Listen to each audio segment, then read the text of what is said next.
Let's go for a walk. Come on.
So, I am at a place where you can hear water, you can see water, there's a bit of wildlife.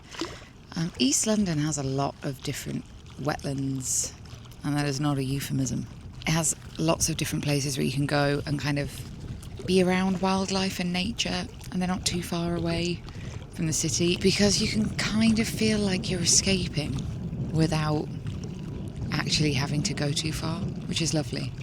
Like sitting and listening to this water right now, even though this is kind of a reservoir, so it's very much man-made, and there's man-made stuff everywhere, but there's also lots of trees and green, and it's quiet. There's people out here fishing. I like to come here to think, to take a little minute to contemplate by the water and the sunshine. It's lovely, and I think right now, obviously the redundancy is a big deal, so it's taking up a lot of my brain space. I've never been made redundant before. I think even the word redundant is like, it's a really difficult term to process when, through whether I should have done it or not, I have previously made my career quite a lot of my identity, and therefore being made redundant, not needed, not useful. It's hard to not take it personally, even when you know that it wasn't personal. If I've left a job, I've always been the one to make the decision for me to leave, because I felt like it was the best thing for me to do.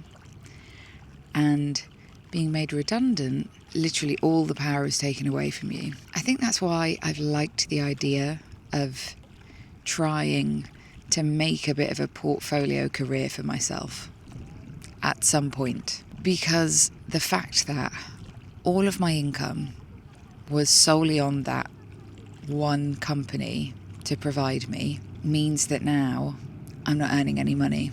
And if there's any city in the world where you need money to get by, it's London. It's expensive to be here.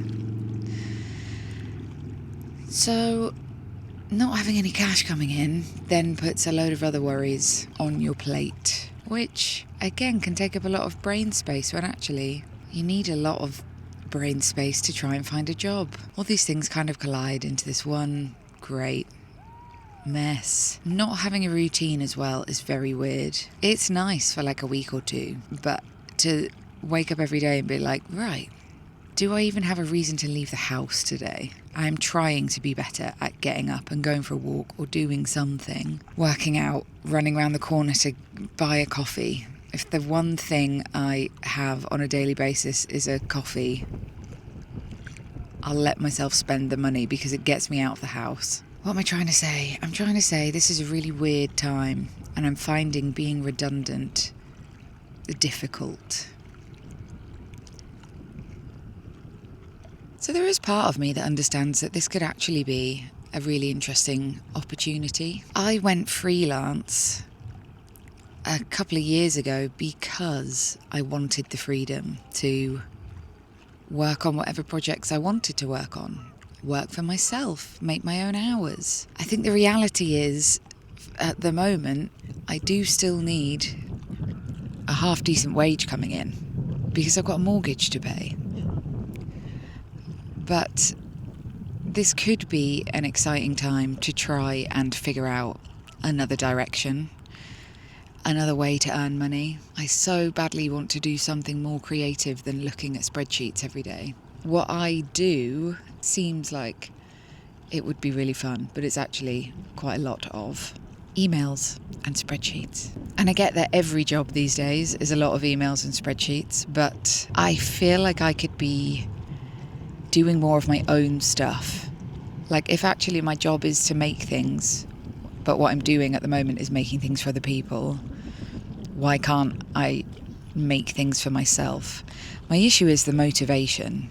I am really struggling to get the motivation to do things at the moment because I'm sad that I've been made redundant and I feel a little bit like I'm lacking any purpose. I would love for this to be the moment where I'm like, right, this is where I start my empire. This is where I switch careers and become a creative entrepreneur and make the next thing that's gonna sell like hotcakes and make millions. I have some ideas. I'm struggling to realise them at the moment, which is frustrating when I've kind of got this time that I can be doing stuff with, and I'm not doing a lot with it, she says, having spent some of my time playing video games. I think that's it as well. I'm giving myself a really hard time for actually doing things that give me a bit of an escape from my brain, like video games, and I think that's necessary at the moment, because if I spend too long just staring at LinkedIn or scrolling through job sites or trying to figure out what my next move is, I just get so in my own head, and the anxiety is so bad that I'm a bit useless. I just get a bit paralysed by it all, which isn't helpful either. It's funny, I've had a couple of chats with a couple of people from the studio that made me redundant within the last week, and I got on both calls and both different sets of people went, "Oh my god, hi, how have you been? Are you enjoying the sun? How's the time been?" And it's like, this isn't a holiday, right? I'm not just, well, sometimes I am just sat here doing nothing, but I'm sat here doing nothing not because I want to, but because I don't really know what else to do. It's a struggle. It's hard. I know I'll get through it. Like I said in this first video, everything is figure-outable, but trying to figure out what that thing is kind of hard right now.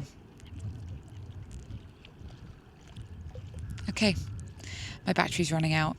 I need to walk back home and have some breakfast and get showered because I smell bad. I think that's it.